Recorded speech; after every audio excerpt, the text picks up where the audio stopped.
The shift from the standpoint of the desire soul of the ego is not something that can occur completely and all at once. There are too many persistent threads of the instincts and habits of the mind life body complex to expect so radical a change to happen magically. There may be, and generally are, experiences which come to the seeker that confirm the fact of another status of consciousness wherein resides peace, light, harmony, knowledge, and a force that is palpable, working on the mind, working on the vital, working on the body.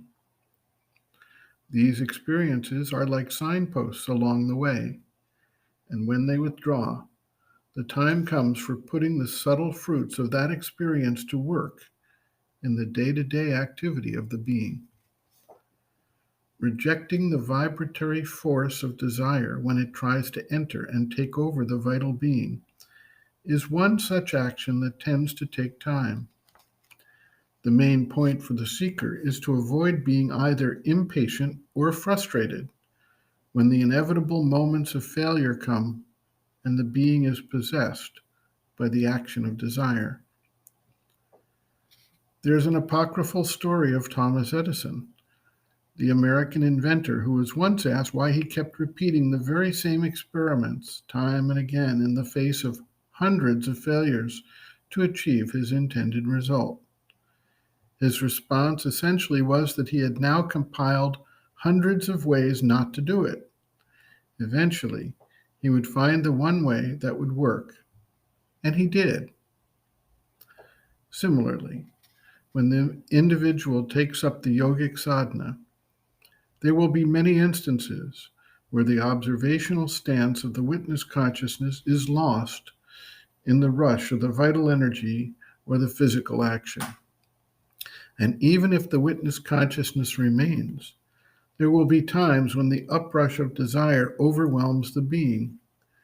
This may happen time after time, but if there is a steady, persistent, patient will, without despair caused by tamasic response to failure, and without the aggressive reactions of frustrated rajas, eventually the result eventuates. Sri Aurobindo observes, quote, everything which it hankers after is desirable to the vital, but the desire has to be rejected. I won't desire is quite the right thing to say, even if I don't desire cannot yet be said by the vital. Still, there is something in the being that can even say, I don't desire, and refuse to recognize the vital desire as part of the true being. It is that consciousness which the peace and power bring that has to be recognized as the true I and made permanent in front. It is difficult to get rid of desires altogether all at once. If the right ones have the upper hand, that already makes the ultimate victory sure. Therefore, don't allow that to trouble you. A progressive change is the way these things work out. And if the progress has begun, then there can be a fundamental sense of certitude about the outcome of the sadhana and a quiet view upon what has to be done because it is sure to be done. End quote. Reference, Sri Aurobindo and the Mother, Living Within the Yoga Approach to Psychological Health and Growth, Disturbances of the Vital, Transforming the Vital, pages 69 to 85.